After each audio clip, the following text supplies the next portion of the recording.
Tumbuhan memiliki sistem transportasinya sendiri. Dalam sistem transportasi tumbuhan terdapat dua jaringan pengangkut, yaitu silem dan floem.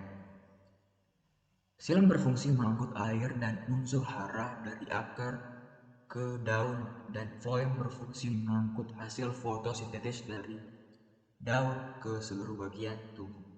Berikut penampang melintang silem dan floem.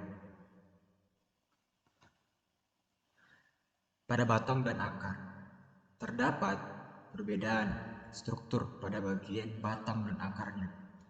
Silem dan floem terdapat pada kambium vaskular dan memiliki struktur yang berbeda antara yang terdapat pada daun, batang, dan akar. Silem dan floem terbentuk jaringan pembuluh yang menjalar dari akar hingga daun. Jaringan silem pada umumnya tersusun dari sel-sel mati dengan dinding yang sangat tebal yang tersusun dari zat lignin. Silem dibagi menjadi dua, yaitu serat silem dan parenkim silem. Pada bagian akar parenkim silem mengumpul pada bagian tengah, sedangkan pada bagian batangnya parenkim silem lebih menyebar ke arah tepi batang sehingga membantu memperkokoh tanaman jaringan. Silem berfungsi juga sebagai jaringan pemuat.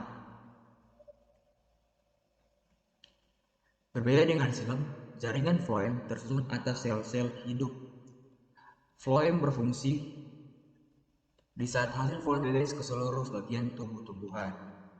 Sifat aliran floem ke atas dan ke bawah, sedangkan sifat aliran silem hanya satu arah, yaitu ke atas.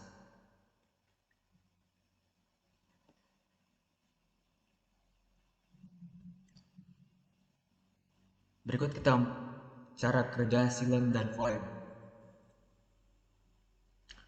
Cara kerja jaringan ini, pada prosesnya, silem melakukan apa yang disebut transpirasi. Transpirasi adalah terlepasnya air atau uap air melalui stomata ke udara bebas atau evaporasi. Evaporasi terjadi akibat divisi uap air, akibat udara lembab yang berada dalam daun dan udara kering yang berada di luar daun.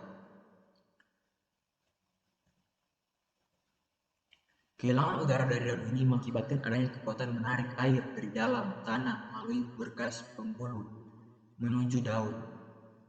Pada bagian akar, rambut akan menyerap air dari dalam tanah secara osmosis. Kemudian pada bagian batang air bergerak menuju gradien potensial air. Bergerak akibat tekanan besar dikarenakan molekul air menyatu dan berlanjut akibat adanya penguapan. Pada daun, kehilangan air dari daun ini umumnya melibatkan kekuatan untuk menarik air melalui sistem pembuluh dari akar ke daun. Dalam proses ini, tidak hanya air menuju ke daun, tetapi unsur hara dari dalam tanah ikut terserap menuju daun sebagai bahan proses fotosintesis. Proses perpindahan air dan unsur hara menuju daun tidaklah konstan.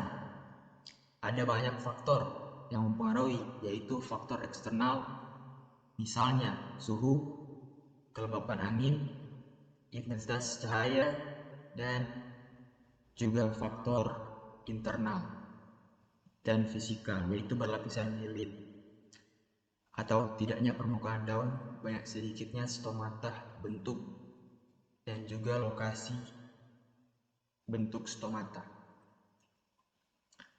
Bentuk stomata tidaklah bundar, melainkan over. Ini mempengaruhi intensitas penguapan air ketika transpirasi.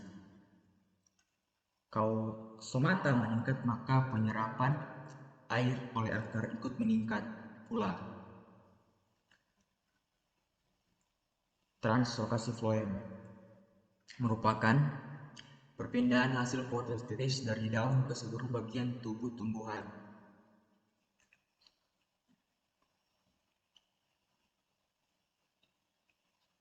Tumbuhan yang menggunakan jaringan floem mengangkut zat-zat hasil dari proses fotosintesis berupa gula dalam bentuk sukrosa dan asam amino menuju seluruh bagian tumbuhan. Dalam prosesnya, daerah sebagai sumber zat hasil fotosintesis dinamakan source dan daerah tempat didaerahkannya dinamakan sinks. Translokasi gula sukrosa diatur oleh kebutuhan dari organ-organ pada jarak jauh dan bergantung pada tahap perkembangan tanaman. Proses ini dikenal dengan aliran tekanan. Gula yang tinggi di daun akan bergerak ke sel-sel dengan gradien konsentrasi yang rendah.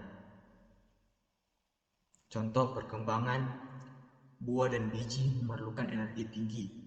Proses perkembangan itu akan menarik banyak gula dan substansi lain yang diperlukan dari daun.